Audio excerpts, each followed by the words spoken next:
Welcome into episode 466 of the Skate Podcast. I am Brian DeFelice, joined live and in color for the first time in a long time by Bridget Prue and Scott McLaughlin. And Bridget and Scott, I wanted to challenge you guys right off the bat.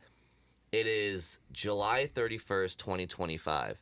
When do you think is the last time we recorded live and in person? Did you go back and look this up? Nope, this is straight off my memory. So I don't even know if I'm correct. It's just my... let's talk through it together. So I feel like it might have been last summer. Was there one time last summer Training we came camp? in? Was it training camp last year? I mean, we were all together. I had just gotten surgery, which means it would have been September. That was... But I don't know if we recorded that. We just saw each other at Warrior. True, So I don't think we recorded. I'll tell you guys what I think it is, and we can work from there and tell me if I'm wrong. I feel like the last time we recorded in person was heading into the 22-23 season. I feel like we gave our preseason predictions. There was definitely one since then. I don't remember the exact occasion, but there's been one in like the last 2 years where for some reason we came in, but I don't remember exactly what it was. Well, we'll probably be in here more often now that I live about 20 steps away, so we can, and you guys live close too. Yeah. Bridget lives in the old weei-fm studio upstairs now. Yeah, they haven't found out yet, but I'm hoping they don't find me and Dimitri the rat. Finally, something's come out of that old AF studio. My pet rat that we can keep up there. But One also, time I was here, Brian, do you remember the rats when we used to work the overnight? It was outside. It wasn't inside. Are we talking literally or figuratively? We're talking literal I rats? was talking literal rats. Okay. Literal rats. Hey, watch what you say. You never know. I You wasn't never know talking if about this room's Scott. bugged. I wasn't talking about Scott. I mean, we do have our mics on, but so one time Brian and I used to work the overnights here. We used to grind away, and one time it was the middle of winter, and my car obviously was warm. You know, it comes in, it's hot. The car underneath it is still warm from driving or whatever. And I walked outside to my car to get something, and there was a rat sleeping under it because it was trying to keep warm. And I'm not afraid of rats, or at least I didn't think I was afraid of rats. And it ran directly at me. It didn't, like, I auto-started the car, and it ran directly at me. I'm like, infinite directions it could have run. And then that's when I realized I was afraid of rats. Yeah, and that was also the first time I met Scott. Yeah, he's hiding under my car. I mean, in fairness, you wake me up in the middle of the night. That's what I'm doing. I'm just running straight at you. It just ran right at me, and I was like, oh my God. And it was the most scared I've ever been of an animal, but just for a second, when it was shock, I was like, it's going to kill me. Yeah. It didn't, though. But to Bridget's point about doing this more often going forward, I mean, so we obviously started doing StreamYard a couple of seasons ago, and we upped our episode total each week to 3. And so logistically, it just made more sense because of the YouTube element and the amount of episodes per week that we would just do it remotely.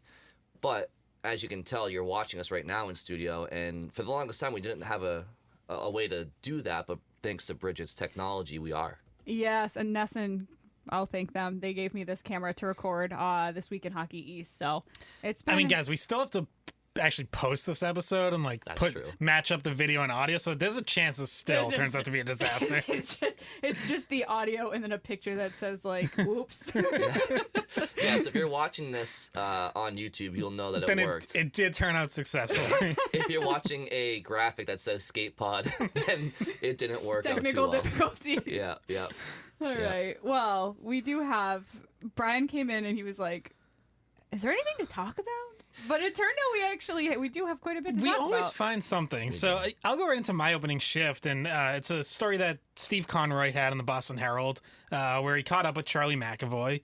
And there's a bunch of stuff in there, and we can get into more of it. But the most notable takeaway was McAvoy said that he expects them to go into the season without a C. With him and Pasternak and obviously one other player, or maybe a couple other players, just all wearing A's. So this is something like we've speculated about, A, who would be captain, B, would they even have one?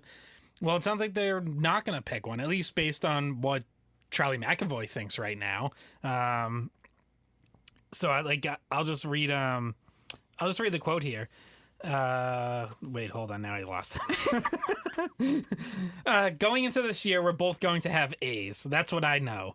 I don't think there's any fire under them to do anything with that. I'm assuming he's referring to management and coaches.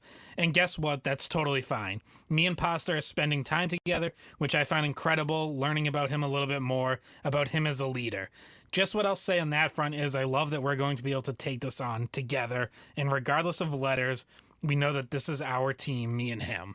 So we've known that much. Like, that much is clear. It's going to be Pasternak and McAvoy's team. But was one of them going to get the C? Who should it be? How would they handle that? Personally, I think eventually you're going to have to pick a C. Generally, teams don't go without a captain for that long. Maybe it's one season. But at least for now, it looks like they're going to push that decision down the line a little bit. I guess it's not all that surprising. We'll get more into that.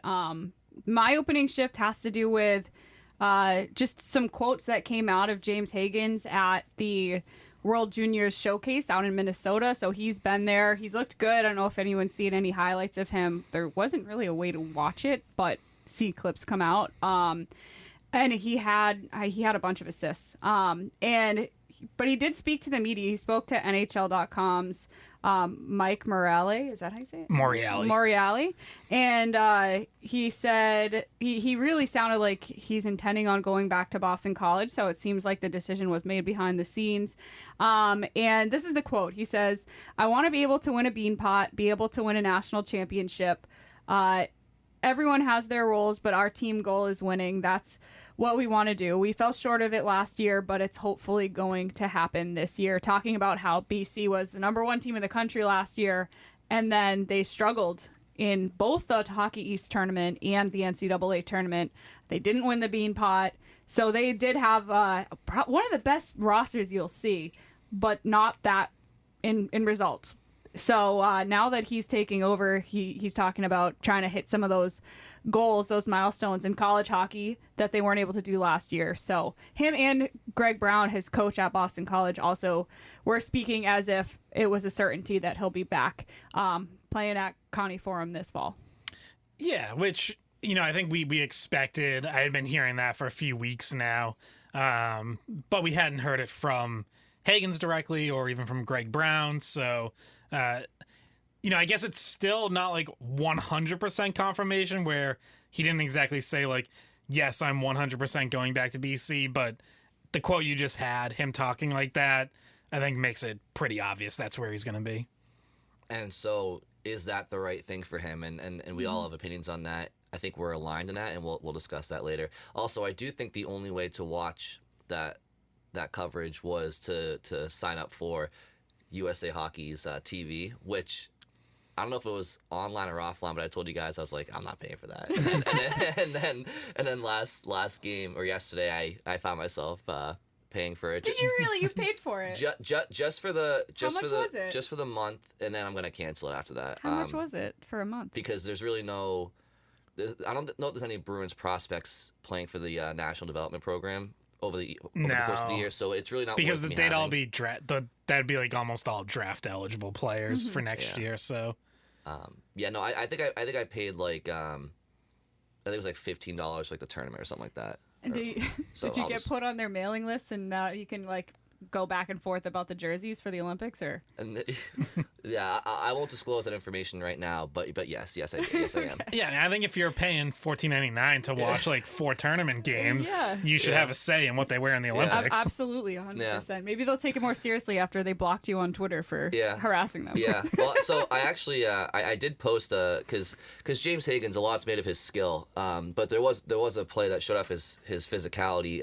in yesterday's game against Sweden, and I did post that for people to see, and a friend messaged me and said, "Hey, just a heads up, USA Hockey has been emailing people about copyright issues, whatever that." So I'm like, you know what? If they email me for posting a small clip, they will just quickly get a cancellation, and and that's no problem with me. But yeah. So anyway, so that's the only way to watch that stuff. But my opening shift is today's Thursday. We're doing a Tuesday Thursday recording schedule for the time being until things rev up in September. And so Throwback Thursday, right? So I thought to myself, what is my favorite Bruins game of all time, whether it was something I was at in person or just watched on television, that isn't the 2011 Game 7 Stanley Cup victory over the Vancouver Canucks. I think that's an obvious answer for everybody. This is a question I asked people online actually recently, about a month ago, and there was a lot of good answers there. I'm sure the two of you have your own answers. And I'm sure a lot of them are similar. Possibly, but if one of you guys chooses my answer, I definitely have others I can audible to. So for those I know listening, mine. for those listening Can I or go watching, first so no one steals it? you want to go right now? Or you want? No, let's save it. Let's save Let's save it. What? Oh, by the way, we already threw away 3 for Thursday, apparently. Yeah, I apologize. Scott. R.I.P. Our long-running 3 for Thursday series. It made it a whole 1 week.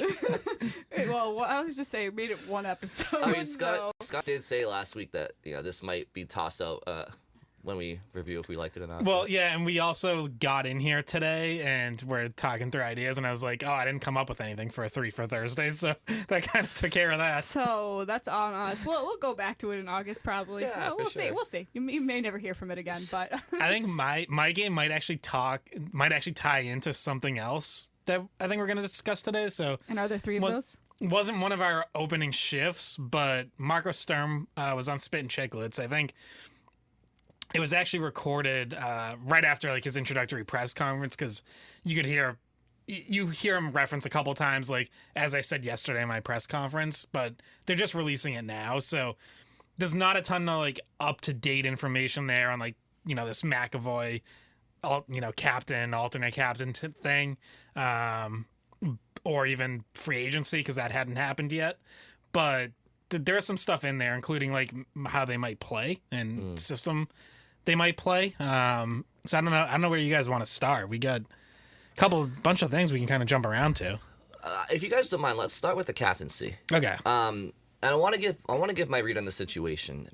The way I see this is that, and I keep going back to something that Andy Brickley said on the record on a Nesson podcast. I think it was with Sophia, or it may have been with a different host, so I apologize if it was somebody else. But basically, Brick said that he had the feeling that the Bruins have always wanted McAvoy to be that next guy, that next captain for the organization beyond Bergeron, Marchand, etc. And I do believe that there's some smoke to that. But I also at the same time think that last year with McAvoy's injuries and the trading away of Marchand and just the downward spiral that the team was going through after selling, that David Pastrnak did severely step up. And I do think that he has, opened some eyes in the organization. Everybody's known organizationally how good of a player he is, but, oh man, should David be the next captain over Charlie? And I think what we're seeing now with the 2As is simply what the Bruins believed to what they're now curious about. And I think they just want to see, you know what?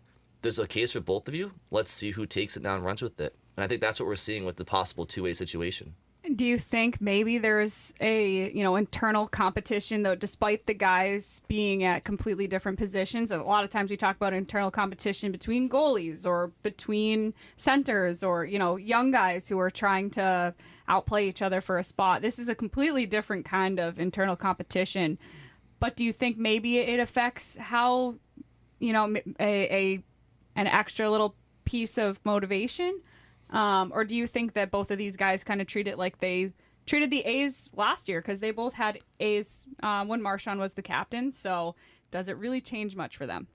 Yeah, it's going to be really interesting to see, because you can also have a plan and a vision going in that then changes during the season. So like McAvoy and Pastrnak right now could be saying like, hey, I read the McAvoy quote. He said he's spending time with Pastrnak this summer. They've talked through these things. You can do all that. You can have a plan. You can say like, all right, we got on the same page. We have the same vision. We're going to work together. We're going to talk things through together, work through different problems and situations together.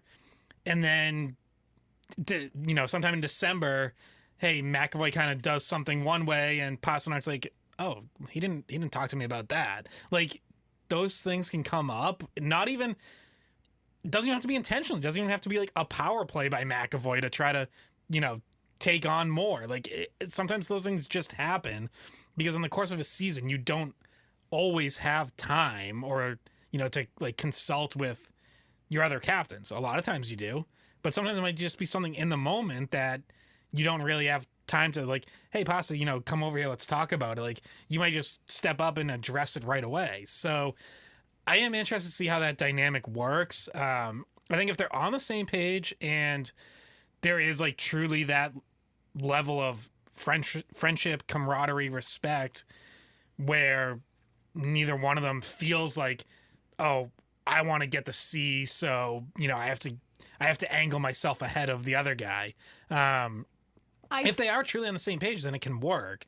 But there are also examples of this not really working. And I found a story in the News and Observer down in Carolina, and it was about the Hurricanes, because I was just trying to look at recent examples of teams that have gone through like a full season without a captain. There's plenty of examples of teams that trade away their captain and then part of the season they don't have one. Like, obviously the Bruins did that this past season. Years ago they did it when they traded away Joe Thornton. Like, that happens, but 2016-17, the Carolina Hurricanes went through a whole season without a C. And in this story, it details how at the end of the season, players in their exit interviews told team management, like, I think we really needed a captain. Like, I think we needed one voice. Well, the next season, they split the C, and so it would be like Jordan Stahl for home games, Justin Falk for road games, and it seems like that didn't really solve the problem, and people still what they felt, asked for. yeah, it sounded like people still thought they needed one voice. So that can happen where, like, again, I doubt either Jordan Stahl or Justin Falk like sabotage that intentionally, but sometimes you do end up in a situation where eventually you have to pick a voice. You have to pick a C. And I think the Bruins will get there eventually. So the question is, are you good for this season and then you figure it out? Or does something come up in season this year where you start to have, a little bit of a tug of war there? It's also interesting to me. Sorry, Brian. No, it's all good. It's interesting to me because it's coming at a time where and we've talked about this, it seems like it would be a good time to have one unified voice when there's so many new players that came in at the deadline. There were so many new players that came in free agency that it might have just been useful to have a point of contact for the new guys, like at least a hierarchy that was kind of more like every other team. So maybe this is going to add another layer of it being, a learning curve to not have a captain, because there's at some point they're going to have to create some chemistry. They're going to have to come together, have unity. Maybe because one's a forward, one's a defenseman, McAvoy's, locking it down, talking to all the defensemen, and he's in charge of that, and Pasternak's in the forward group or whatever. Or maybe it's just completely whoever feels like it's their turn to talk, they talk. But it does, like, when you have a team that hasn't been together that long, and there's a lot of new faces and a lot of young guys coming in, really the only line from last year that's still together is Geeky, Elias Lindholm, and David Pastrnak. And then from there on, it's all going to be different. So, and then the D is obviously much more of what it used to be. But in terms of the forward groups, like, somebody's going to have to try to get the new room to feel comfortable and to feel like a group. And even that offensive line you mentioned was together for like the last 10 games, right? Around there. So it's even that has some time to go. Marco Sturm himself even said, and I think it was on the Spit and Chicklets podcast and maybe elsewhere as well, maybe in Connor's article, but he mentioned that he would like to have a captain, but he also says he has to get to know the players. So when Scott mentions the Hurricanes players in their exit interview saying that they'd rather have that one voice, I think that is clear. I think that's the preference for players.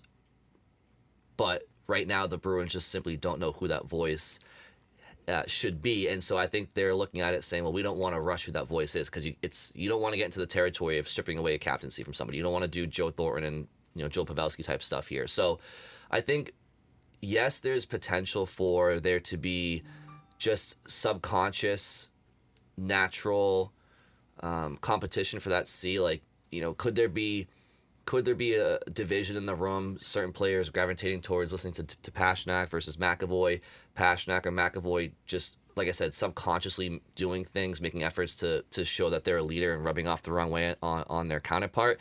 I guess that's the worst case scenario. I don't think that's likely. I think what's more likely is a younger version of what you had with Bergeron and Chara, where one guy had the C on his chest, but if you asked that room, everybody thought that there were two captains. So obviously they have a long way to go from a leadership perspective, but if that can be their rapport, while even when one of them does get the C inevitably, hopefully that's what happens in that room. And also to bring in an example of when it does work to have two C's. I'm speaking specifically because in college hockey, many teams have two C's or three.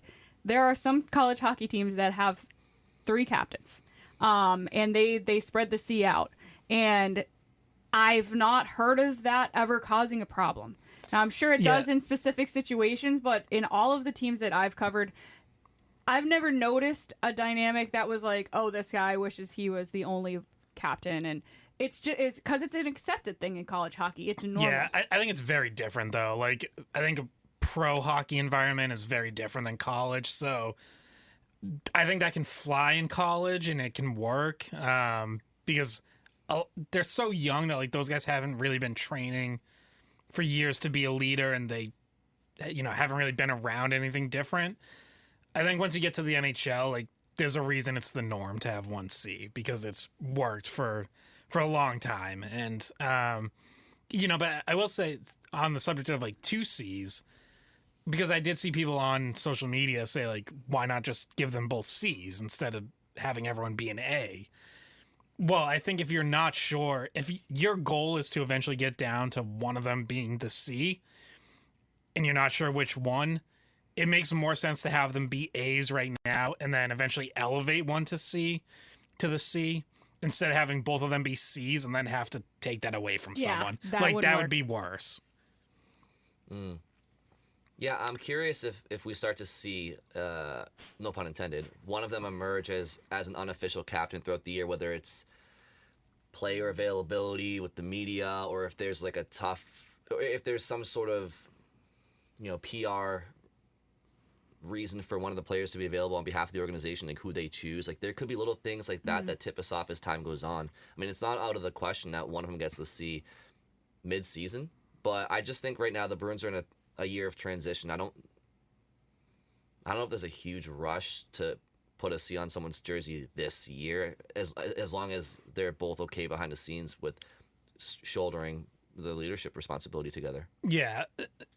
Quickly, like, last thing I'll note is there was actually a time in Bruins history when they had 2 C's. After Terry O'Reilly retired in 1985, Ray Bourque and Rick Middleton were co-captains for 3 straight seasons. That lasted 3 years.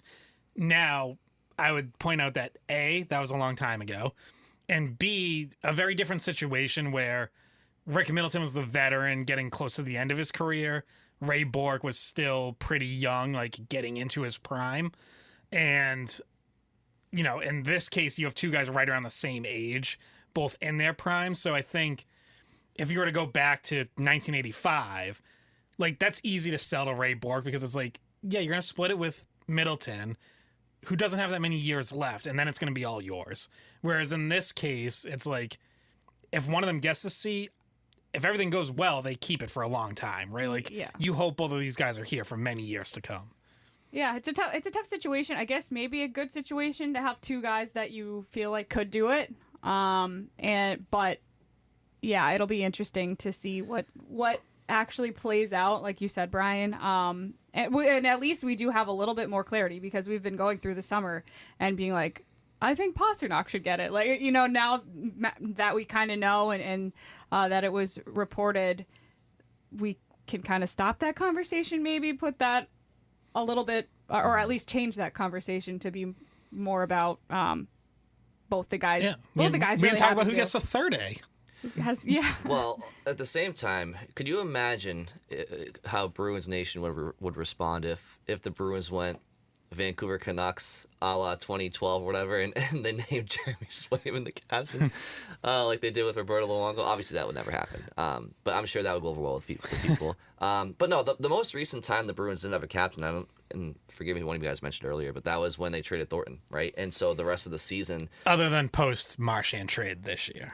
correct, yeah, correct. And so when they traded Joe Thornton, they were captainless until the following season, and obviously they brought in Zdeno Chara, and he was given the captaincy right away over, at the time, a very young, yet mature beyond his years, Patrice Bergeron. And while in the moment it made sense because Chara was the established culture veteran, you could make the argument back then, all right, Bergeron might not be ready for the C right now, but he could be in like 3 or 4 years, and how would he feel then? It just never became an issue, obviously. You know who I want to talk to about this, and maybe we can get him back on the podcast? Razor.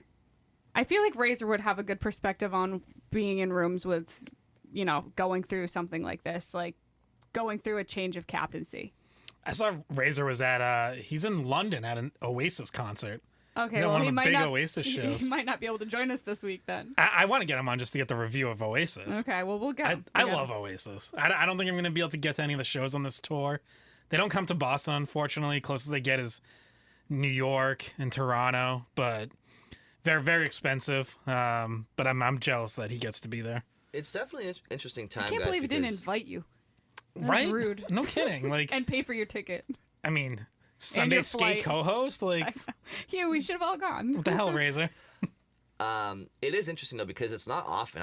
Can you guys think of another time where you had a team with 2 players that were star players in their, obviously Pasternak is more of a star player than McAvoy, but 2 star players in their primes with a team around them that doesn't have a captain. Like it takes timing. It takes the uniqueness of having 2 players of that caliber.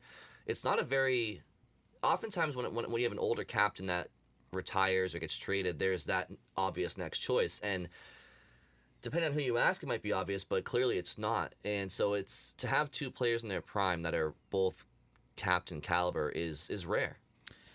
Yeah, I mean, nothing immediately comes to mind. Because even like that Hurricanes example, the players they were choosing between weren't superstars, right? Like Jordan Stahl and Justin Falk were good players, but not that caliber star.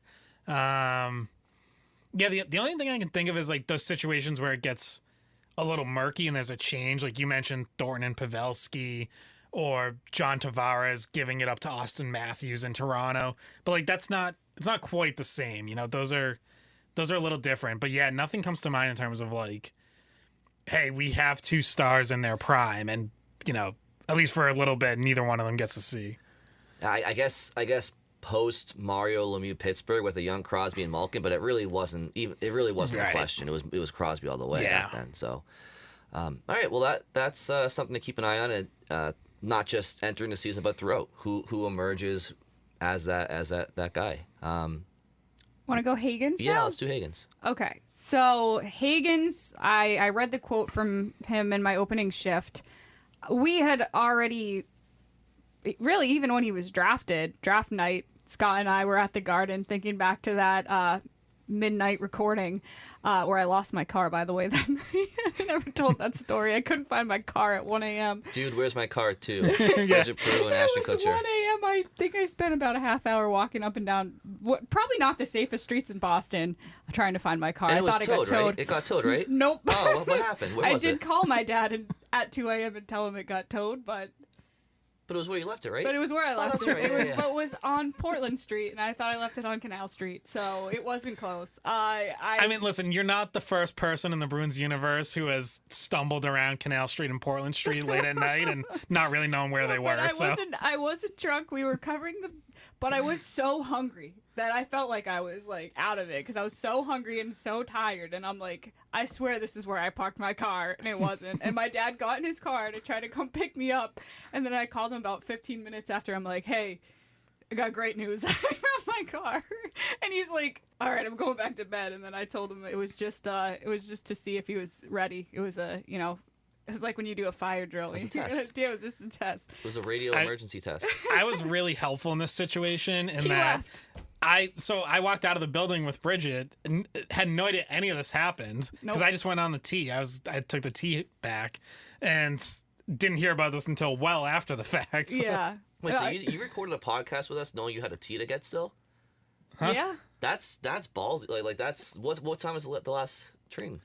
They were until like 1:30. Okay, because Yeah. we were recording, till like midnight. Yeah. No, we started recording at midnight. I think yeah, we yeah, recorded wow. at like 12:40 or Yeah, something. little secret of the tea. I think they say it runs till 1. I think is like their official cutoff, but 1 o'clock is actually like when it leaves when the last one leaves each end of the destination. So if you're at the Garden going north, like you have until 1:30, Which is good for basically. Bruins fans who might want to go to, get a post-game drink somewhere nearby. They have a Exactly. little more time than they probably think. They can help me find my car. Yeah, there you go. I'm never parking there again. But anyway, talking about Hagens? we were all setting the scene. We were Yeah. setting the scene for a conversation that we've been having since draft night, which was talking about what Hagens can work on, and we thought it was going to be at the collegiate level for another year, and why we thought he would benefit from going back. And you and I both have spoken to people from BC that we know that were pretty sure that he was going to be back with them next year, and now it seems like from his own mouth confirming that. I mean, it doesn't say I'm going back, but when you say I want to win a bean pot, you can't do that if you're on the Bruins. Yeah, and I got just talking to people at development camp around the Bruins that week. Like I had a strong sense coming out of that week that the Bruins definitely wanted him to go back, and I think I even said on here, like, I feel like Hagens just kind of had to get to that decision on his own and needed a little bit more time. But the Red Sox the Red Sox. I'm looking at, so we have a trade deadline show on TV in here. So I was looking at that. The Bruins. Stop watching TV while you're supposed to be working, okay? Well, okay, part of my job is also like if the Red Sox make a big trade, I have to make sure we're on it. But so I am kind of like monitoring this out of the corner of my The eye. Sox aren't trading Hagens, are they? Listen, by the end of this episode, I might have them doing exactly that. So. I mean, my yeah, God. that's good. Keep him. No, so yeah, so I think the Bruins' intentions were very clear. Like they wanted him to go back to BC, Yeah. and he's going to. So yeah, I think it's the right call. Like for sure, for all the reasons we've talked about, he can get stronger, both physically in terms of working in the weight room, but also on the ice, like absorbing contact more, winning battles more. We talked about it last episode with Ryan Lambert, like. When you're 5'10" and a half, you're just going to lose some battles against guys who are 6'3", 6'4". Like, it's just going to happen. But how do you get better in them? How do you maybe turn a lost battle into a 50-50 tie-up? How do you turn a 50-50 into a one battle? So that kind of stuff, scoring more goals, definitely has to be a goal for him. A, I think it's big for him. B, that BC team's going to need him to. Like, it's not going to be as loaded of a BC team as last year. He lists off those goals of, Beanpot, Hockey East, national title. Those should all still be realistic for BC. I don't know if they're going to be the favorite. Well, they're not right now. Not even trying to be biased here. Like, I just think BU is a better, deeper team this year. So even just locally in terms of that rivalry, like, I think BU is going to be better, but that has to play out on the ice. The team that's number one going into the year doesn't win it all the time. So BC will still have a good team for sure. And if he can take that next step and be one of the very best players in college hockey, which should be attainable for him, then that goes a long way. Like, then he can carry a lot of that load and elevate that team. If he were to start the season with the Bruins, that BC team would They'd be in really trouble. be in trouble. Because they don't know their goalie yet either. They'd have Letourneau. They'd be fine. They have number one center, Dean Letourneau. Yeah. Well, so for the Bruins and for Hagens, it's best for both parties, in my opinion, because like I've said before, and it's common knowledge at this point, obviously, but the Bruins, like, they're trying to regain their structure, their identity, and I just don't think that you need James Hagens to get back to basics and fundamentals structurally as a team.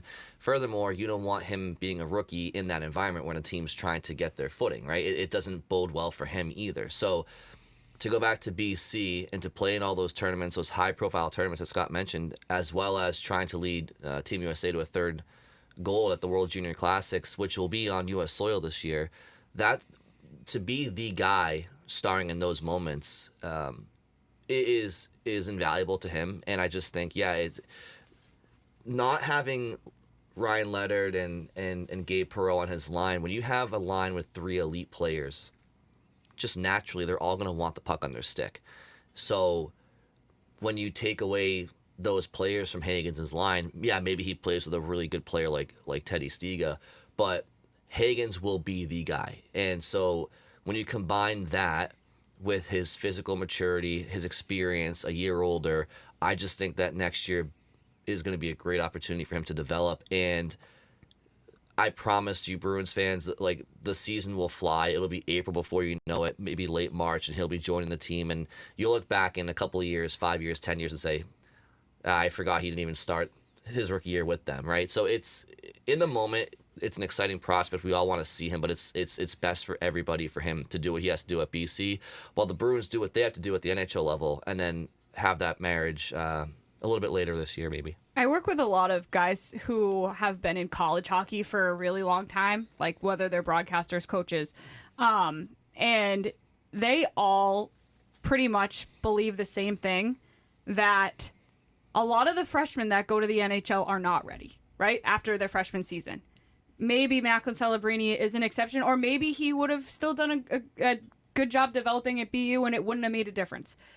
But pretty much every player that comes through college that is on an NHL trajectory fares better when they have that extra year to develop. And I know coaches, a lot of college coaches that think that. I know people who have been just watching the game. Like I have a broadcast partner who's adamant about this. He's been broadcasting college hockey for like 30 years. And it's not just because we want to see them play college hockey because it's our job, but it's because they benefit from it. And you see guys go to the pros too early. They end up in the AHL. They don't even end up in the NHL. Then all of a sudden they're toiling away and losing their confidence on an AHL team, looking up at the big club, thinking they should be there. And whereas he could be the man at BC. And like there's just a benefit that it may even be an intangible, like you can't put your finger on exactly what it is. It's because it's a lot of things all at once. Why it's normally beneficial for guys to at least play 2 years in college before they go. And Ryan Leonard, great player. He stayed 2 seasons and it benefited him. And you see how confident he came out of his sophomore season. I think that's going to help his career in the NHL. And I think the same thing will happen for James Hagens. Yeah, if there's an example of like a high-end player, a top 10 pick who regretted going back to college for a second year, I can't think of it. I would love to have someone point it out to me. Like you mentioned Leonard, Gabe Perreault last year as well at BC. Cale Makar certainly did not regret doing a second year at UMass. Charlie McAvoy benefited from a second year at BU. I wanted him to go for a third and then a fourth year. But but he was ready to step in and help the Bruins in playoffs right away after a second year at BU. Even before that, Chris Kreider doing a second year at BC walked right into the Rangers lineup and helped them on a run to.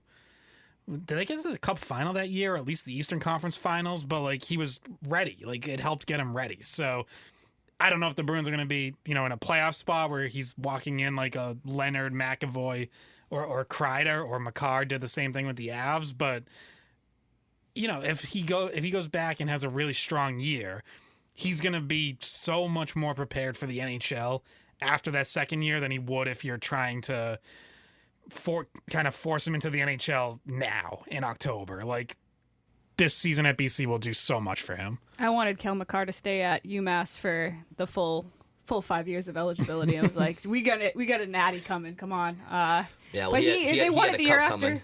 Yeah, they won it the year after he left, and then he won a cup. He won a cup. Yeah. It just one last comment on Hagens too, because again, I know I posted the clip online, but it's just an example of his physicality too. He does not shy away from engaging in board battles and stuff. I mean, yeah, like Scott mentioned, he's 5'10" and a half, so he'll naturally lose some battles, but it's not because of a lack of effort. Like I do think that I just want for Bruins fans that haven't watched him a ton, or you hear, oh, he's like the next Jack Hughes, like he's not a soft finesse player. He does have edge to his game, and as a center iceman, that's important. You can't shy away from contact and board battles. So no, I'm not saying he's Brady Martin coming out of the most recent draft class, because he's certainly not, and nobody is when it comes to body checking, but he's not a finesse player only. He does what it takes to win battles, and he gets his nose in there And that's an important trait for him to have too. Yeah, he always goes into the corners, right? He doesn't shy away from the corners. One of the things that I observed from watching him in person a few times last year was that even though he's smaller, he tends to win those battles. Even in the areas where he's going up against a bigger player or an older player along the boards. And he always wants to and normally is first to pucks, so that helps him win those battles, because when you get there first, you get that advantage of having a second of extra time to do something with the puck. But he's effective in those areas. Yeah, and Brian, I think you mentioned earlier, or maybe Bridget did, like winning, helping the U.S. win World Juniors again. He's going to be the best player on that team. He was one of the best last year as an underage player, really. Mm-hmm. 18-year-old in a tournament dominated by 19-year-olds. He led that team in ice time among forwards. He was the number one center. He was one of their top scorers. He's out as we said, he's out at the World Junior Showcase. Brian tweeted that hit. I've tweeted out a couple of his goals that he scored out there, or some of the assists that he's had. He had one really sick pass the other day to set up Brody Zimmer, I think it was. Had a wraparound goal against Sweden on Wednesday. And just like to give you a tweet here from friend of the pod, Chris Peters, who's out there in Minnesota, tweeting about Hagens, says, seems to be a cut above most players on the ice when he's out there this week. And it's like, yeah, like that's what you want to hear, and that's what you expect when he's going against his own age group. And his performance at World Juniors last year was one of those things where I'm like, when people would say, his season was kind of disappointing, it's like, all right, you can point to the production at BC if you want, but like, did you watch World Juniors? Because like, he was pretty damn awesome on that team and helped them win gold, and he was a year younger than most of the guys on the ice. But once again, there were other players that played so well, like Cole Hudson, who puts up all these points, and then Leonard, who's the captain, and they have all these other guys, and Yzerman even we were talking about during the tournament. So kind of just because he was one of many people in the conversation, probably was one of the reasons he got passed on by some teams. And if U.S. wins a third straight gold this year, he'll have had to have had an amazing tournament, because Sweden, I think Sweden's going to be a good team. They're showing it right now in the summer showcase that they're a team to be reckoned with. But Canada's going to be a problem. They're loaded. They're going to be a problem. They have now. I'll just mention some names. They're going to have Gavin McKenna, right? Porter Martone will be there. Michael Misa and Matthew Schaefer. I don't know if they're going to be NHL bound to start this season, but even if they are, like, I'm sure they'll still probably find a way to be in a tournament like Matt Pacha was. It depends. Yeah, it depends on how much they're playing in the NHL, how they're looking. Like, if they're good players on their respective NHL teams, then those teams might just keep them and not let them go. But yeah, certainly either one or both could be there. Would they be in this summer showcase for Canada if they thought they'd be NHLers to start the year? Yeah, they'd probably still go. Okay. Yeah, I mean, and for Pacha, it was a little bit of a different situation because he was a rookie, but he also was kind of in a little bit of a slump, and they were, I think, hoping to get him some of his mojo back by going, and then there's always a risk of injury too, which is why NHL teams are hesitant to do stuff like that. Like Jake O'Brien, I'm pretty sure he is not on. Like Canada had a lineup yesterday with all those guys, and I think I saw somebody who was covering the tournament say that they might be sending some of those players home as the tournament goes along, like some of the prominent players that they know are locks. But with a full lineup, like a fully loaded lineup yesterday against Finland, I think Jake O'Brien was not even in the lineup, and he was the 8th overall selection in the draft. That just goes to show you, if Canada brings their whole arsenal of players, especially after getting a lot of criticism last year for the roster that they gave at the World Juniors, I expect Canada to be a very, very difficult team to beat. And so if the USA finds a way to win gold and they go through Canada, and Hagens is a big part of that, that's a good thing for Boston. It's gonna be a lot of really good international hockey this upcoming season. I'm looking forward to it. We just spent probably more time than we normally would in the summer talking about the World Juniors that are coming up in January. Usually the Bruins don't have prospects there, so it's very easy for us to ignore. Well, technically, when we watched it last year, we didn't know we were watching a Bruins prospect play, but anyway, we got that in late December, early January, and then the Olympics mid-February, which is going to be, those are going to come, pretty much back to back to each other, and I'm looking forward to that span. Yeah, we can, if you want, transition to McAvoy here, because one of the other things he talked about in that Herald article was the Olympics. Because remember when we talked to him at the end of the season? Yeah, breakup day. Was it breakup day? Yeah, and he was like really down, and talked about how he was so looking forward to Four Nations and it was an incredible experience. But his quote was along the lines of wasn't worth it or something. I gave up more than I, agreed to, or something like that. Essentially intimating that it wasn't worth it for him. And again, based on the infection, the shoulder injury, and missing the rest of the year, you get that. But I remember that did bring up some questions of is he going to go to the Olympics? Is he kind of down on international hockey right now? And then he got named as one of the U.S.'s first, six players that they name. So you're okay, obviously he's back in. And he talked about that in Steve Conroy's article and saying no, there's never any doubt about that. It's still the highest honor to play for your country in the Olympics, and that's been a lifelong dream. Obviously, he's part of this generation that has never had the opportunity to play in the Olympics. Along with a bunch of other guys, Pasternak's never played in them. This whole generation of great players who, until Four Nations, never had any best on best and international experience. Connor McDavid hasn't got to play in the Olympics. We watched him in Four Nations come as close as he's been so far, and he was, he scores the game-winning goal in overtime. So all those guys at least got a taste of it last year, though it's not exactly the same thing. I think we could all agree it was really good hockey, and would have been even better if McAvoy had stayed healthy, and if the Kachucks were both dealing with injuries, and if everybody had stayed healthy in that tournament, even though it was an overtime game, and it was already a really good game for the championship, it could have been even better, I think, and maybe a better result for the Americans. Absolutely. Way too early question here, but it's 2030. Does James Hagens have a legit chance at making an Olympic roster in 2030? I'll say yes. Yeah, I'll say yes too. I mean, at that point, you'll have some guys that are kind of starting to age out a little bit, that are in their mid-late 20s right now. Yeah, he'll be, 23, 24? Yeah, 22, 23. 23? He should be part of that next wave that's coming up by then.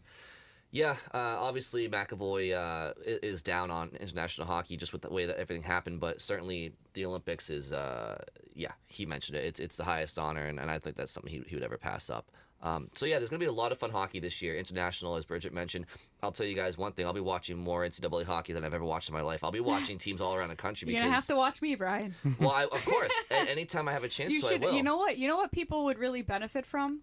Watching every Friday at 6 p.m. This Week in Hockey East, where we go over the best prospects in Hockey East. Actually, I think people would benefit from watching that on SN. The hockey schedules have been released, right?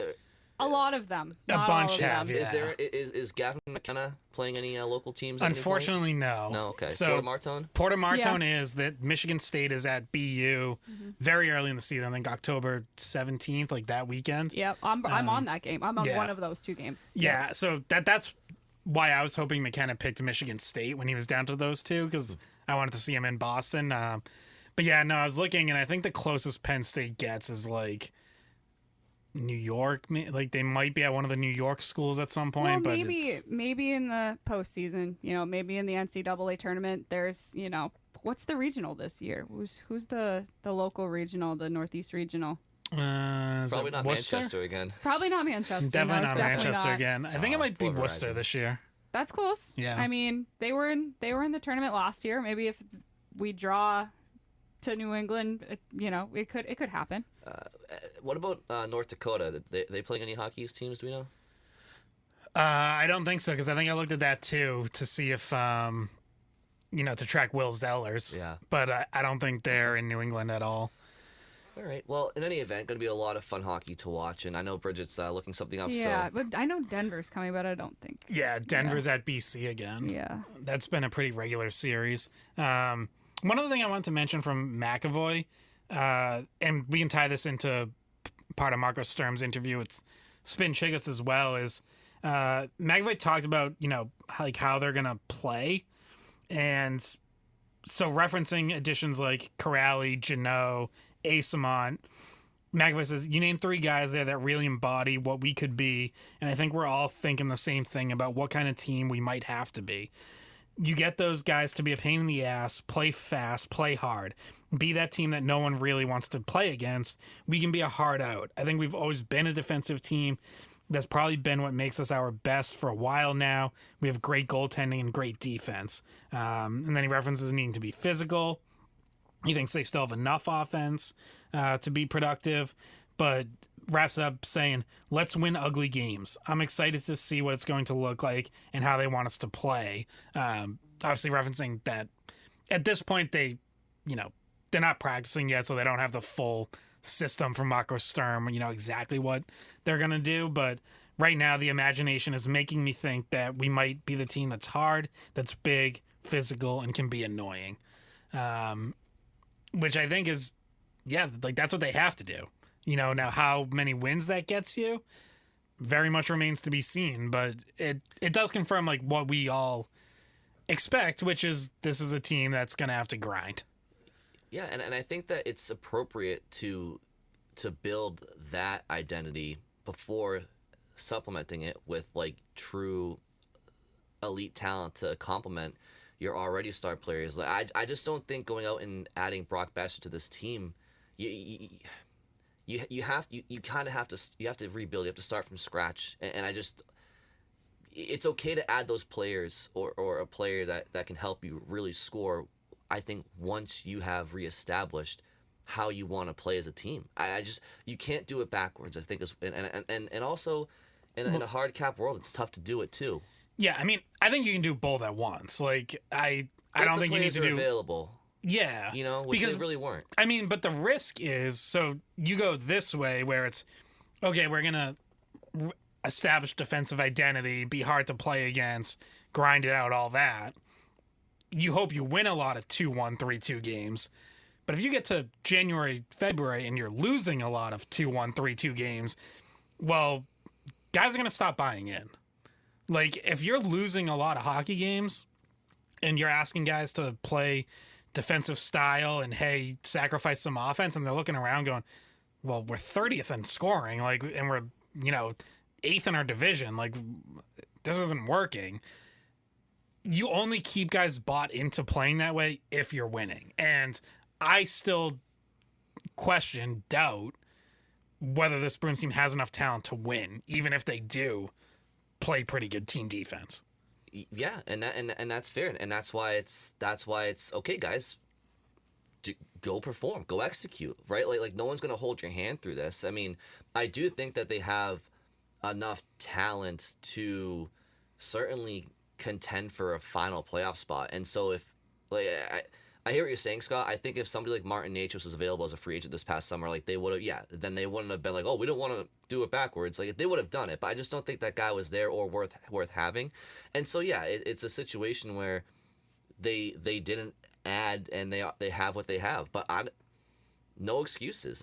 If they lose a bunch of games and they shut down, then shame on them. Then shame on them. We'll be having a different conversation then. Well, Scott, you mentioned the Spitting Chicklets podcast that Marco Sturm was on, and this was slightly before we started recording. You were mentioning the actual, he started to talk about actual physical systems of thinking that they might start out. You say. Yeah. So they asked him will you bring the 1-3-1 to Boston? And the Spitting Chicklets guys refer to it as the Ambien system. Putting you to boring. sleep. Yes. And the Kings have been a team that's played that way. Now, they got away from it in the last couple years, but from kind of when they had to do their own reset, and Sturm went there as an assistant coach through those rebuilding, retooling years, like they were pretty committed to playing the 1-3-1. And I guess maybe it's worth just a quick explainer if people listening don't know exactly what that is. It's a defensive neutral zone system where you have one forechecker, 3 players kind of lined up across the neutral zone, basically setting up a wall, and then one defenseman behind them to retrieve the dump in. Because the idea is you force the other team to dump it in. They can't get through, so they just have to dump the puck in, and then you have your one guy back, go get it. Ideally, you have a clean breakout. So, yes, for viewers, it can be boring to watch because it slows the game down. There's not a lot of transition hockey. There's not a lot of fast back and forth. There's a lot of changes in possession. Yes. So I thought it was interesting to hear Sturm say that obviously it depends on his roster and what the team is capable of doing. But he did point out that when they implemented it in LA during that rebuild or retool, whatever you want to call it, and they were a younger team, he said he thought it really helped them buy in defensively. It was easier for young players to grasp as a defensive system, and it helped them establish a defensive identity that kept them in games against teams that, on paper and on the ice, were more talented. So it made me think like that could be in play for the Bruins this year. If that's the kind of team that Marco Sturm thinks they have, where, hey, we're going to do this. We know we're not going to play this way for 5 years, but we're going to do it this year because it's going to help us find our defensive game. Someone's calling in. Yeah, kudos. Do you want to see if this person has a thought on the Bruins next season? Kudos to Scott for battling through that phone ring. That used to haunt my dreams. That freaking phone ring. Yeah. Oh my god. Hopefully it's very faint or they can't hear it at all. Listening. I can see it showing up on the audio level. So, but Scott, one other thing that comes to my mind as well is losing those close games next year. Their special teams have to be better. I understand the Bruins don't have a ton of scoring depth. That's no secret, right? But do you need to have the best 5-on-5 scoring depth in the league to have a better power play with your top players? And bringing in Steve Spott and just having a better power play in general should go a long way for the Bruins. If they're going to bank on being a defensively structured team and win low-scoring games, but they can also have a middle-of-the-pack power play, and instead of 29th or whatever the hell they were last year, then they should be able to win some of those closer games. And the penalty kill, you really have no excuse. I mean, Jeremy Swayman has to be better.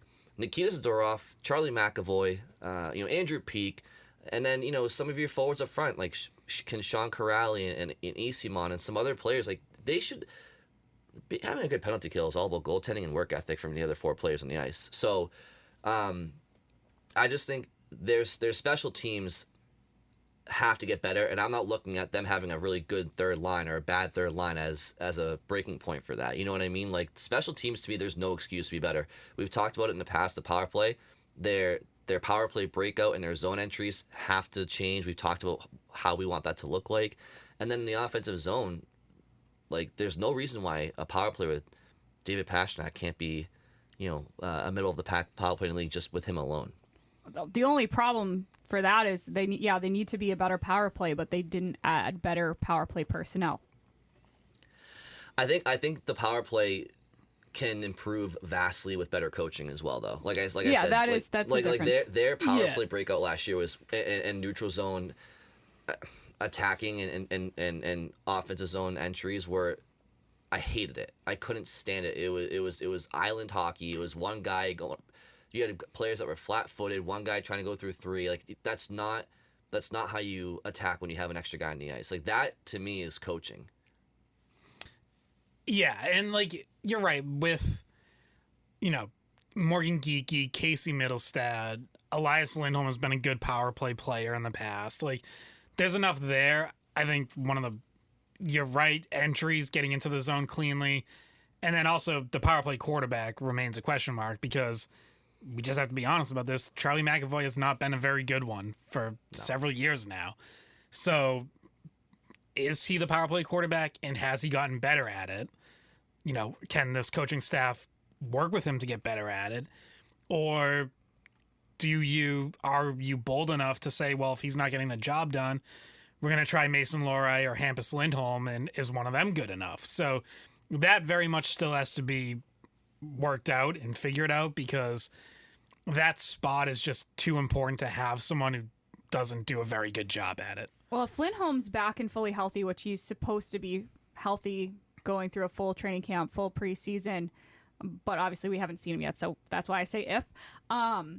He is the number 2 guy, and with the chance to pass McAvoy to me. I don't think it's Lohrei. I think Lindholm would probably start as your QB on power play 2. And then if he's you out, probably have Lindholm and Lohrei both on I guess the second power play unit, because that group's going to be out there when the power play ends. So usually you like to have 2 defensemen on that unit. So I could, I guess my point is still that Lindholm is next in the hierarchy for me. I think based on what we've seen from him in the past, probably more likely than Lohrei to jump up and take that QB1 spot. Yeah, I mean, Lohrei had chances last year, and at times would look great, and at times would have just really baffling turnovers and bad decisions that would lead to shorthanded chances and goals against. So, yeah, I mean, Hampus Lindholm on the top power play unit is like something we've only seen in pretty small stretches, but there's been times it's been encouraging. Like, right before he got hurt. Yeah, right before he got hurt. Like, they just moved him up. It looked really good, and then unfortunately he suffers a season-ending injury. Like, I don't know, what was that, 2, maybe 3 games into that experiment? So, like I said, like, it's small flashes. You can go back to, a couple years ago where McAvoy misses the start of the year, and Lindholm's out there and looks good. So there's at least something there. It's not something he's done regularly throughout his career. Like, even in Anaheim, he wasn't usually on the top power play unit. It was usually Cam Fowler. So, but he should be a candidate.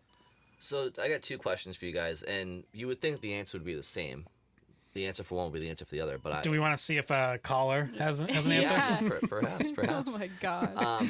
Between McAvoy, Lindholm, and Mason Lohrei, which player do you think has the better shot, and which player do you think is the better shooting threat? Because you would think it would be one and the same, but if one's not using their shot, then they're not much of a shooting threat, right? And if one is better at getting their shot through, rather than just get the shot off, like get the shot through effectively, and or also, you're talking about scoring, but I also would consider it, a shot that produces a rebound that you score on to be equally as good. Yep. I almost have like 3 different answers here. So all 3 of them. Yeah. I think McAvoy has the hardest shot if we're just talking about stepping into a one-timer. Yep. I think Mason Lohrei is the best goal scorer of those 3. Like, get him in close and he finishes. Mm-hmm. I think Hampus Lindholm is the best at getting a shot through. Yeah. So where does that leave us, though? If you're trying to design Great a power question. play, right? You know what I mean? Like, Right. We'll have to see. So I think Lindholm has the most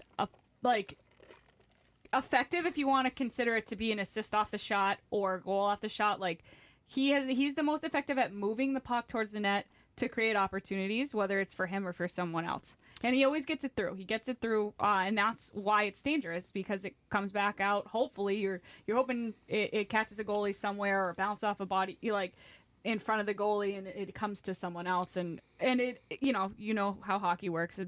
You never know how the puck's going to bounce, but that's why his shot is effective. Yeah, and I've pointed this out before. So the best power plays that Steve Spott ran, and he was always Pete DeBoer's right-hand man. So in San Jose and Dallas, he had the benefit of Joe Pavelski in front of the net, one of the best to ever do it.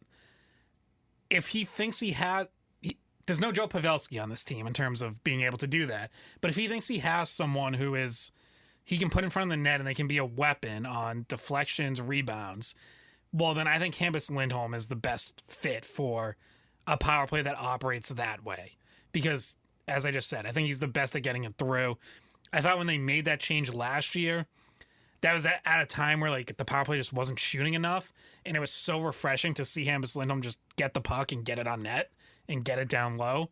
So if that's how they want to operate, because that's how Steve Spott's power plays have generally operated, I think Hampus Lindholm could be a good fit for that. Well, and the one guy on Boston that I forget who it was that mentioned this. I don't know if it was Sturm or somebody, but somebody mentioned that Victor Arvidsson. Maybe it was in Connor's article, but maybe he brought up how possibly. But I think the Bruins like Arvidsson because he can be that guy on a power play. So if Arvidsson's on your second power play unit, he could be on your first. But if he's net front on your second unit, and then Lindholm's on your second unit, well, there's that that partnership, you know. But that still leaves the other unit with presumably McAvoy and Pasternak and maybe Elias Lindholm and Middlestat. Who knows? I mean, they have to find their identity, and you have to get shots through. You can't kill your own power play by just passing it around the perimeter. You got to get shots through early and often. What else? Anything else? I thought we were just gonna be like, all right, well, it's time to go, and totally forget about your question to start. Yeah, Throwback Thursday. Throwback Thursday. We tease Throwback Thursday, and we just don't even do it. Like, no. If I can steal this game, because no, I'm going first. Okay, fine. Go. I think you guys all have different games. I'm gonna guess that. I think so too. But ladies first. Bridge, what do you got? It's like when you call shotgun. Mm-hmm. I did that earlier. So the Bergeron playoff game. That I picked that one because that one made you feel something. Like that made you feel like emotional. Almost. 2013 first round against Toronto, the Game 7 comeback. Yes, Game 7 comeback. I'm sitting there thinking, "Oh, this season's over," and I'm starting to feel emotional the other way. I'm upset because as a kid, I mean, obviously we're more impartial now, but as a kid, we all grew up Bruins fans, and I was so invested back then. That's how I ended up doing what I do now. That was like starting to get really upset there wasn't going to be any more Bruins hockey to watch. And then all of a sudden, like, there's hope, and then all of a sudden Bergeron scores, and then it was like just ecstatic that what did I just watch? Like, you felt like you watched something really special. I had a friend that was at the game, and I've always to this day been jealous of him. And he's a Maple Leafs fan. He was there wearing a Leafs jersey, and I was like, but I was like, I should have had that. I should have had that ticket. So I don't know if I've told you guys this, and I know Scott was there covering it, but I also was at that game. You were. I was fortunate enough to be there with my brother, and I will tell you this about that game. Man, now I hate both of you. I will tell you this about that game, and I know it's on the many Bruins fans Mount Rushmore's, right? But mine as well for the ending. But I will tell you this: the first 50 minutes of that game was as boring as it gets. It was a very uneventful game. In general, up until, but so for 50 minutes, it was. I remember saying to my brother, I was like, they can't even, connect on a pass. And again, this wasn't last spring's Bruins, right? This was the Bruins who had just come off of a cup, 2 years prior and whatnot. They were capable of greatness, obviously.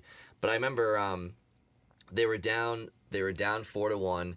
And I remember saying to my brother, and people were already filing out of the game, out of the arena. I was going to bring that up. Yeah. I was going to be like, there's a few thousand people who will never admit that they left that game early. Yeah.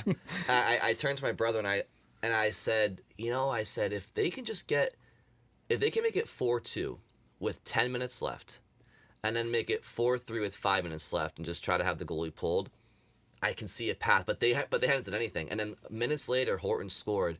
And I said, oh, there it is. There's the first one, 4-2. But they never got that goal with 5 minutes left. So now it's 4-2. And there's like a minute and change remaining. And I'm like, oh, they needed to get another goal before now. And then Lucic scores with like 50-something seconds left. And I remember saying to my brother, you would think I'd be up cheering, right? Which I was. But my first thought was, you fucking assholes. Of course now you make it 4-3. And now you're giving me this hope. Now you're gonna lose. And then of course there was the Bergeron goal, and the roof went off the Garden. And I remember this like it was yesterday. Every time the Bruins have a playoff game and it goes to overtime, I'm at home and I'm like pacing. I'm trying to distract myself because I'm like, they're gonna find a way. You're nervous. You're just all the way in the popcorn. You're nervous they're gonna lose, right? I remember walking around the concourse between the third period and overtime. I felt it within me, and I saw it in everybody else's face. Everybody knew the Bruins were winning that game. There wasn't a shed of doubt, which is, you never see that. But everybody, like, there's no chance of losing this game, and of course they ended up winning. Well, and I remember like after they tie it, like just how loud the building stayed. Like I said, like people had filed out. Some, obviously it's still mostly full.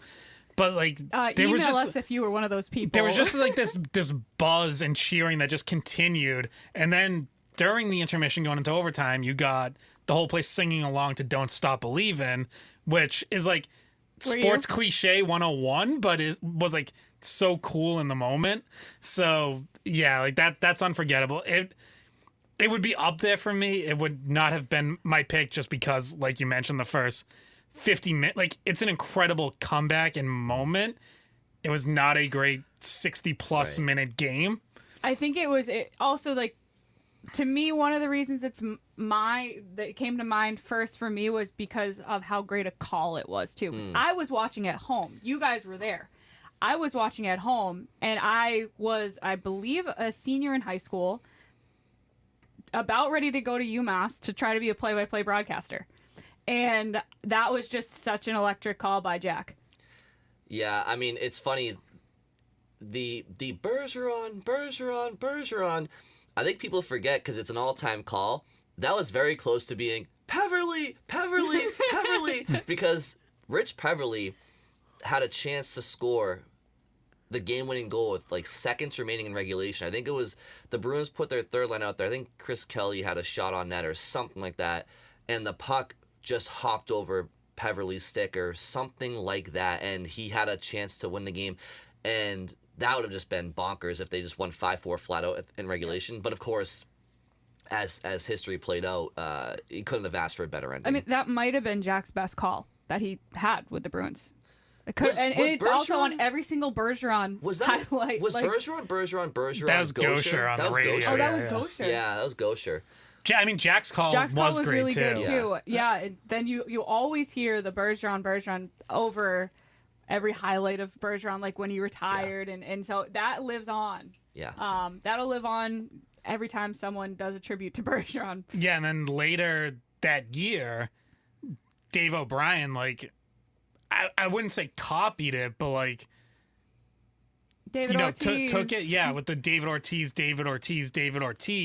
for his Grand Slam in Game 6 of the ALCS, which was that fall. And that, obviously, that was all the marathon year. Like, that comeback had me convinced that Bruins team was like a team of destiny and they were going to win it all. Yeah. And obviously, sports is sports, and they break your heart, and, don't really care about teams of destiny. So obviously they came up short at the very end against Chicago in the Cup final. But I mean, that was like just such an incredibly emotional spring, like that game, but everything leading up to it. Obviously, the games when they got back to the Garden late in the regular season, like while the manhunt was still going on. And then throughout that playoff run, they brought out, like, before every game, there was like a different victim of the bombing who would come out and like wave the flag, and it was so incredible. Like I just remember like so many times throughout that run, like just having chills, like being in that building. Yeah. I remember I believe the Bruins were scheduled to host the Ottawa Senators I think the day of the marathon. Obviously that got postponed, and the first home game, or maybe they were playing the Senators the following day, but whatever it was, it got postponed, and the first game was against the Sabres at the Garden. And that, I remember while I was in college at the time, and I remember my roommates and I, like, it's everybody on campus, whether you're a hockey fan or just didn't matter, sports fan or not, everybody was just watching like that game, and I'm actually, it's not because it's cold here, I'm getting chills right now thinking of the crowd of the crowd that day singing that anthem. Yeah, Rene Rancourt letting the fans take over the anthem. Yeah, that was And crazy. by the way, like, it came out like I think maybe years after the fact, like, and all the reviews of like how they handled the response to the marathon bombing, they basically admitted like it was a mistake to have that game while, the Tsarnaevs had not yet been captured or found, which is like crazy to think about too. Because I remember going into that game, like I covered that game and thinking like should we be doing this? Like it felt, once you were there, it felt like this is the right place to be and like have everyone back together. But I remember like leading up to it thinking like, is this safe? Like, should there be a hockey game tonight? Type of thing. So yeah. Yeah. And arena security has really obviously, just for events in general, shit like that makes the world react, and it's gotten much better since then, obviously. Scott, did you want to go next? I think I know where you're going, and it might be a good dovetail into this year's team, if I'm reading between the lines. Yes, because mine involves the 1-3-1 that we talked about earlier, and it is Game 7, 2011 Eastern Conference Finals against the Tampa Bay Lightning. The 1-0 win.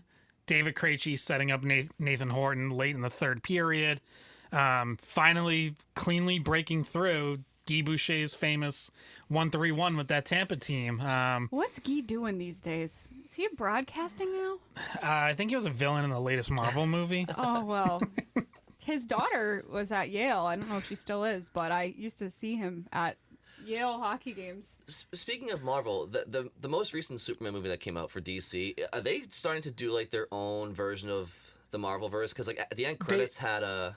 They've been trying to, and they've had a few false starts, but yeah, the new Superman is supposed to be the start of DC's next era. That's cool. I'll say Superman very good. Very good. Yeah. They did a good job, so we'll see where they take that. I was not as big a fan of Fantastic Four, which the new Marvel movie that just came out, but anyways, that's movie corner. And also Jurassic Park kind of sucked too. But... Yeah, that wasn't great. I haven't seen that. I didn't see any of them. But time. No, Wait yeah, you can wait for that to be free. There's no Big Jaws. Big Jaws. Big Jaws. Do you know what I'm referring to? Yes. So, it's a Family Guy quote. Peter tries to make Bigger Jaws, and it's Jaws and the fishermen team up to fight Bigger Jaws, which is essentially what the second version of the second part of Jurassic Park is, the Jurassic World with Chris Pratt, and they team up with the Velociraptors and the T-Rex to fight this bigger dinosaurs. I said it's just Bigger Jaws. They stole that from Peter Griffin. Yeah, and so to bring this all back to my pick for favorite game. Where are we, guys? I don't know. You brought up Guy Boucher, and next thing you know, it's next Bond thing you know, it's Bigger Jaws. Yeah. So that win over Tampa in Game 7 might have been the best start to finish 60-minute game I've seen. Like, it was 1-0, but like this game was all the evidence you need that 1-0 can be incredibly entertaining, because both teams had chances. Like, I believe they were both in the 30s in terms of shots on goal. That it was not like a complete slugfest where it's like, oh, shots at 20-18 at the end. Like, there were chances, and I say like the Bruins finally getting through the 1-3-1. Like, they actually did a few times. Like, they figured that out as that series went on. But they're getting denied by Rolison, Tim Thomas, obviously at the other end, coming up huge. But that play that led to that goal was so perfect, where you just have like the regroup. You have three guys kind of coming up the same wing. Ferentz with the pass. Krejci splits right through, two guys in the wall of three.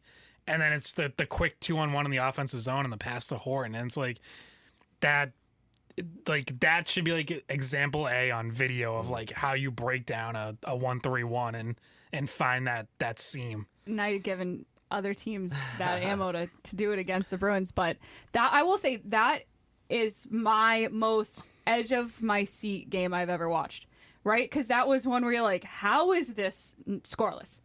And I remember I watched it in New Hampshire, up at my family's house on Lake Winnipesaukee, and I had to go to the neighbor's house because we didn't have TV. So I was over with the neighbors, and I was just like screaming the whole time and just on the edge of my seat, being like, how is this? How is this? How have we not seen a goal yet? But yet it was still, you felt like every single shift it was a chance. Yeah, that was a great series, and that Tampa Bay team was very good. People forget their path to the conference finals was an impressive one. I mean, it was the Sidney Crosby Penguins after having just won the Stanley Cup, going to back-to-back cups against Detroit. The high-powered Washington Capitals led by Ovechkin and Backstrom and all of them. And this is when... Peak Mike Green. Yeah, peak Mike Green. And those Capitals teams, they were always around the President's Trophy, but they never could get past the second round.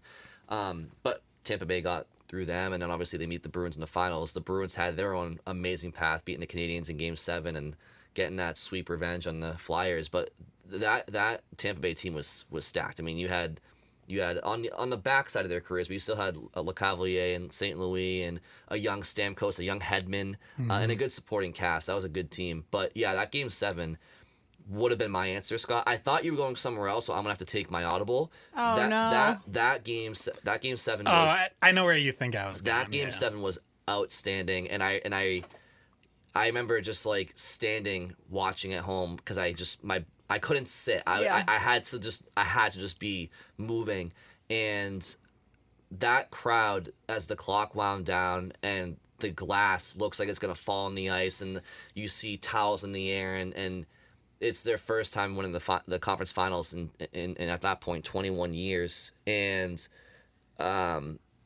just when they finally won. Go back on YouTube and watch like when they all go celebrate with Tim Thomas and just the crowd behind them, and then Journey's "Don't Stop Believing" starts playing, and it's just such an emotional thing because they're all hugging each other, and you hear Tim Thomas on the TV say to Nathan Horton, "You did it again, unbelievable," because the cameras are up in their face, and then it goes from that into Black Betty, and the crowd is just like, "Oh, let's fucking go!" And the vibes were incredible. Obviously we know how that year ended. I think most of that playoff run I didn't really truly sit. Like I was like either like literally on the edge of the couch or standing or pacing, and my dog was like very concerned about me. He was like, why are we pacing? What are we doing? And then when the Bruins won the cup, he was on my lap. I had a Cocker Spaniel, and I like literally like jumped up and like tossed him, and I caught him. So he was like, what is going on? But that game ironically wasn't that exciting. I mean, the result was great.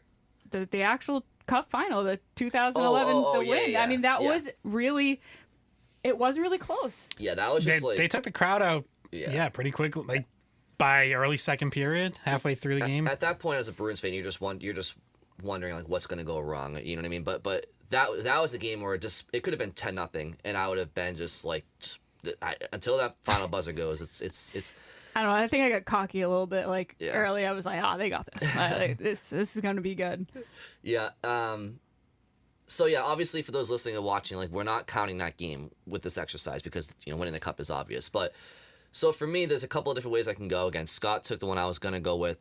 I think Game 7. Round 1 against the Canadiens in 2011 is a great option, but I'm going to go a few years before, and I'm going to go Game 6, Round 1, 2008. Bruins beat the Montreal Canadiens to force Game 7, and they win 5-4. It's back and forth, back and forth, back and forth. And obviously Marco Sturm gets the game-winning goal with a few minutes remaining in regulation, maybe like 3 or 4 minutes. And at that time, it was just... we hadn't experienced anything like that with the Bruins in a long time. Like the last time they made the playoffs was the 03-04 season. They lost the Canadiens in round 1. Then you had the lockout. Then you had 2 years of finishing 13th in the Eastern Conference, and it had just been a while since the Garden was that. The current Garden had never sounded like that ever.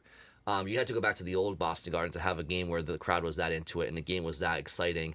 And the Bruins were just the ultimate underdogs. I said it to you guys a few weeks ago. I think they were 0-8 against the Canadiens that year in the regular season.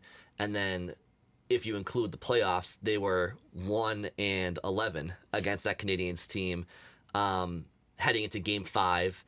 And then they stole a game in Montreal. So now they're 2-11 against the Canadiens that year, who finished first in the East, heading into Game 6. And that game was the ignition for that era of Bruins hockey that ended up in a Stanley Cup 3 years later.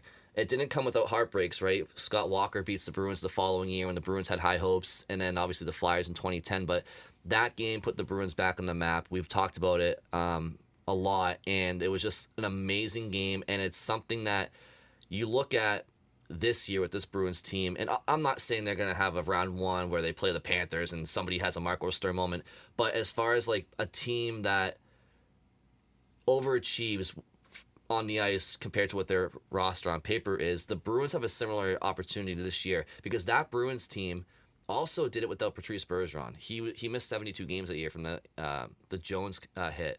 So I remember watching that game. I was a freshman in high school, and that was just, that was euphoria for me at the time, and still to this day is one of my favorite Bruins games of all time. Yeah, that was incredible, because it's interesting, because like that game still holds up even though they ended up losing Game 7, because you're right, it was like you knew it was the start of something. It wasn't a team that had super high expectations, and it was like, okay, yeah, it's a first round exit, but like, boy, do I feel good about where this team's headed. Exactly. And now, hey, listen, like now you're in an era of Bruins hockey where you're hoping for one of those moments, whether it's this year or next year, where you get a team that starts to build some momentum and has a moment like that, a series like that in the playoffs, where you start to feel really good about where they're heading. And of course, as you said, like that team was heading to really good things, and that whole series, but that game in particular, was like really felt like the start of it. And I know we all come from the same generation, so we can't provide, like, I'm sure some of our listeners were around for the 80s and the 90s, whereas we kind of really started paying attention in 2000s, because we're 90s babies. I don't know about you, but yeah, I mean, like I remember like the second half of the 90s. Yeah, so like we missed out on the 80s, we missed out on the 70s teams, like we missed out on the the statue moment of Bobby Orr. And so I'm sure, if you want to comment on our YouTube or tweet at us what your favorite Bruins game that you witnessed was, I'm sure we missed all of those previous generations, because we weren't there. And this question was that our favorites that we've witnessed. So. And outside of cup clinchers, because that probably goes without saying, right? If you were around for the 1970 Mother's Day Bobby Orr win, or when they beat the Rangers in 72, or obviously the Canucks in 11, like those, we get those would be up there, but that's why outside of that, right? Yeah, one other one that came to mind for me, and it really stands out because, so the 2010-11 season was the first year I started covering the Bruins. I was an intern at weei.com that year. Not a bad start for you. Right. And so like since then, in varying capacities for different people, like I've been a member of the media. So like even on the few occasions where I go as a fan, I still kind of have like media brain, and you're trying to be like unbiased type of thing. One of the last games I went to as a true diehard fan before being in the media, and it gets forgotten because of how the series ended, but 2010 Game 1 against Philly, where Mark Savard comes back and scores the overtime winner. Like 5-4 game, it was up and down. Like, again, unfortunately, the series ends with them blowing 3-0 series lead, 3-0 Game 7 lead, and like Bruins fans just want to wipe everything about that year out of their memories.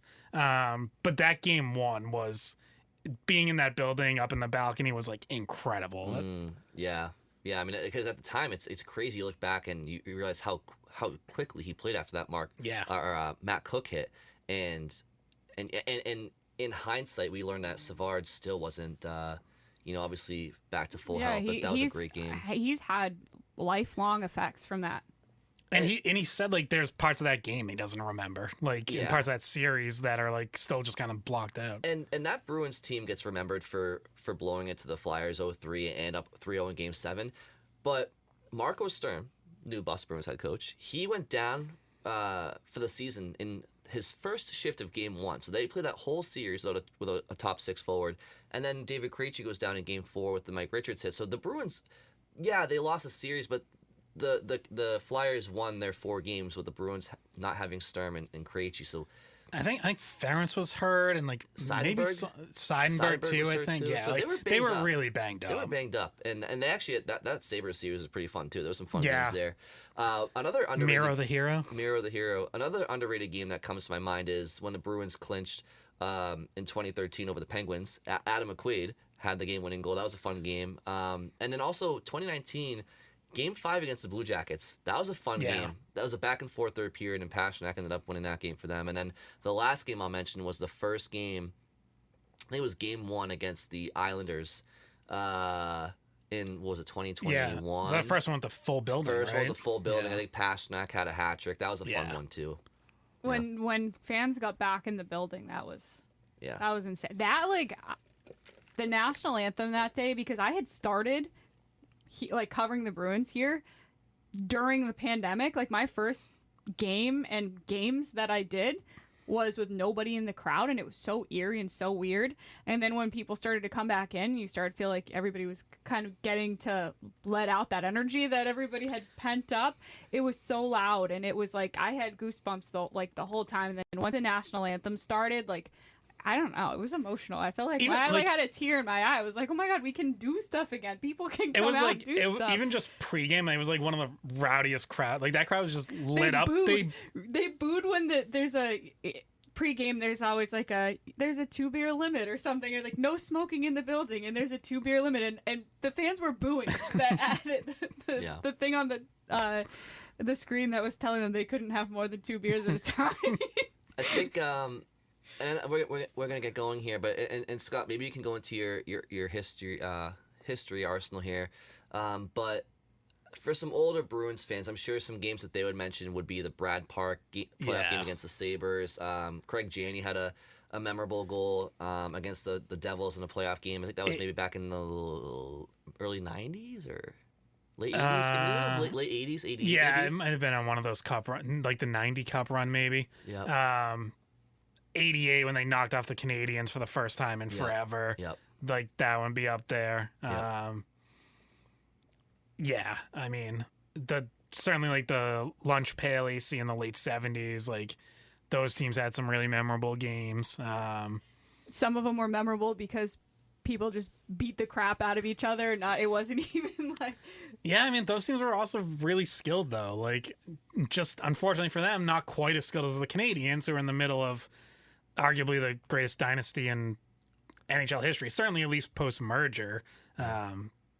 Those Canadian teams are just dominant, but yeah, I mean, those Bruins teams are really good. This is a question I got in a recent mailbag that I wrote. Best Bruins team to never win the Stanley Cup, and there's some options here, obviously, and I gave some in my lifetime. I know the obvious. I know the most recent one is the 22-23 Bruins with the records they set, but I'm telling you that 1971-72 Bruins team that lost to Ken Dryden. 70-71. Sorry, 70-71 that lost to Ken Dryden. That Bruins team was littered with Hall of Famers. I mean, you had Orr, Esposito, Cheevers, Buse. I mean, you had so many of these guys, and their goal differential was plus 192. And Ken Dryden, up until that series, had only played 6 games. And I don't even know if he started the first game of the series. So he goes on to be a Hall of Famer, but he was an unknown. And that Bruins team, obviously, between their 70 and 72 cups, I think that's the best team. But you know, it's obviously subjective. I mean, that's certainly one of the greatest teams ever to not win the cup, and it's sandwiched right in between, obviously, 2 teams that did. But so yeah, it doesn't they feel set, quite as bad when you do it the next year, but right. No, but like, yeah, they set so many records. I think that was the year that Orr was like plus 124 or whatever. That's still the record for plus minus. Mm-hmm. They had several 100-point scores. But yeah, the 22-23 team. I mean, I would throw 08-09 in there. 08-09. Like, that was a really good team. 2013 too. Like, I mean, if Bergeron's playing somewhat healthy, like, I do think that series has a chance to go 7. Like, Gregory Campbell obviously wasn't a huge player for them up the lineup, but he was a big loss too. I just think the Blackhawks won the war of attrition in that series. I mean, that Bruins team had just won a cup. I mean, they're up there too, but 08-09 was stacked as well. 13-14 was a President's Trophy team, but they had some... they were good. I mean, the 89-90 team that I believe they won the President's Trophy, or they at least had the best record in the East. Yeah. Ultimately, they lose to Edmonton in the Stanley Cup final, but I think a lot of people would throw that one out there as a team that had a really good season. And that Oilers team wasn't as great as the other Oilers teams. They had already traded away Gretzky. They'd had a really good season, but like not a dominant one. They almost got knocked out in the first round by Winnipeg. Like they needed a borderline miraculous. I think they were down 3-1 and came back, or 2-0 or something. I forget what the format was, but they were down in that series and had to come back.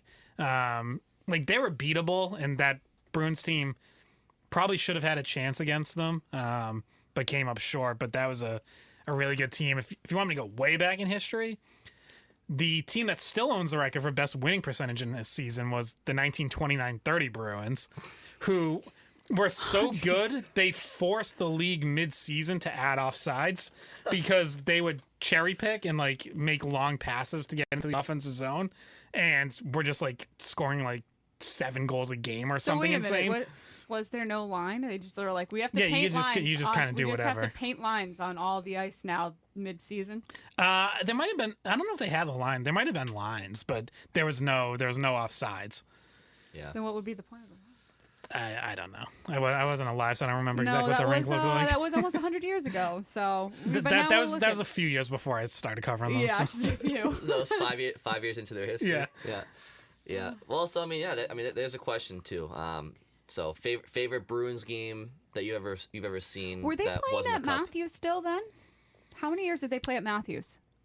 So I think the Garden might have been open by then. But I believe they were already in the Garden because they were selling. Like Eddie Shore was a superstar, and they were selling it out. Yeah. Well, I bring it up because Matthews, we're probably going to see the last game of Matthews Arena this year. So they were. So the Garden opened 1928-29 season. Okay. All right, so there's a couple of questions for the listeners to think on and give us your responses. Favorite Bruins game of all time that you've watched that wasn't a cup clinching game, and then the best Bruins team to not win a cup. What do you think? There's a lot of options there. Hashtag Throwback Thursday. Throwback Thursday. There we go. Yeah, I think tune in next Thursday to see what new idea we come up with. What 1 week idea we have. Yeah. It's gonna start with a T though. You'll know that. We'll figure it out. Well, at this point, we've asked people to listen to us for nearly an hour, 45 minutes. I think it's an hour and a half. That's been going for longer. That has our pre-recording conversation that I'll make sure to not include in the upload.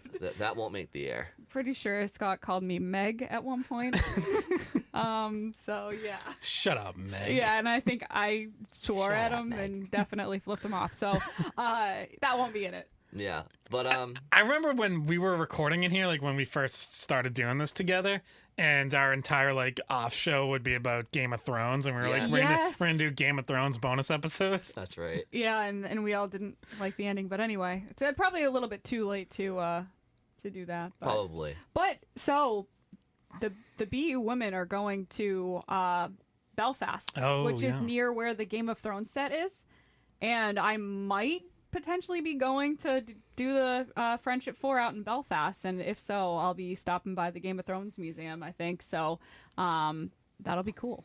Hopefully. Definitely, yeah. I know. I went when the BU men went out. I think they were out there last year. Yeah, and Merrimack was too. I know a few people did that tour of like the sets and stuff. I'll be taking pictures up on those winding staircases, up in the courtyard. I'll pretend to be Daenerys for a little bit, just see if they got a nice. I'll set all the poor people on fire. I'll braid my hair. I will need a dragon. I will need a dragon. Okay. But yeah. If a show's been out for nearly 10 years, I don't think you can spoil it anymore. It's on the people to. Like if someone doesn't know how The Sopranos ends, and I say how The Sopranos ends, don't do it. I mean, like it's not. I'm still waiting on the next Game of Thrones books. Yeah. For George R. R. Martin to finish A Song of Ice and Fire, which I've been patiently waiting for it's never 15 happening. years now. It's never I think happening. was when the last book came out. We'll have to give it a few months. We can do some pre-show Stranger Things conversations because I've been waiting for about 50 years for that next season to come out. So that'll be a fun one. Mm-hmm. But yeah, so this has been fun, guys. It's been good to get back in person. I think we could probably do this at least maybe once or twice a month once the season starts. You know how we get off the rails like when we just record from home? I feel like this was much worse. Yeah. I think it's much better, Bridget. I'm gonna go glass half full. I mean, this was we've done it much more, Yeah, that's true. and we haven't even brought Nick in. No. If you guys think we were random during the episode, outside of the episode recordings, it's even worse. Oh, so much worse. We try to actually keep it on the tracks during We the episodes. literally walked around the whole building saying hi to people before we got in here. Giving people chocolate, which we want to thank Skip and Abigail. We picked up the chocolate today. I'm about to try some. So, yeah. Yeah, no, we've covered everything, I think. Yeah, I already ate all of mine. Yeah, Scott's been holding on to You it for like ate 2 all of weeks. it? Yeah. I've had mine for a week. How long do you Okay, think wow. chocolate's gonna last at my place? I'm someone who eats everything very slowly. Like, 'cause if I really like it, I'll savor it and I'll be like, oh, I'm only gonna have one at a time. And, Yeah. and then it goes bad. See, I don't have that problem. So Scott's like, I ate it all, and you're lucky I didn't eat all of you guys. it was tempting. Just looking at that in my fridge every day. How much of mine did you eat? No comment. Yeah, it wasn't nothing. I know that. So today starts with me saying what are we going to talk about, and 2 hours later, we got to wrap it up. Here we So are. thank you all very much for listening, and we'll talk to you next. Hey guys, thanks for watching the Skate Podcast. If you want to see more of our videos, visit our playlist. Not in front of a screen. You can listen to us on Spotify, Apple Podcasts, or wherever you get your podcasts. Don't forget to follow us on social media. And if you enjoyed this video, please don't forget to give us a thumbs up, subscribe to our channel, and leave a comment.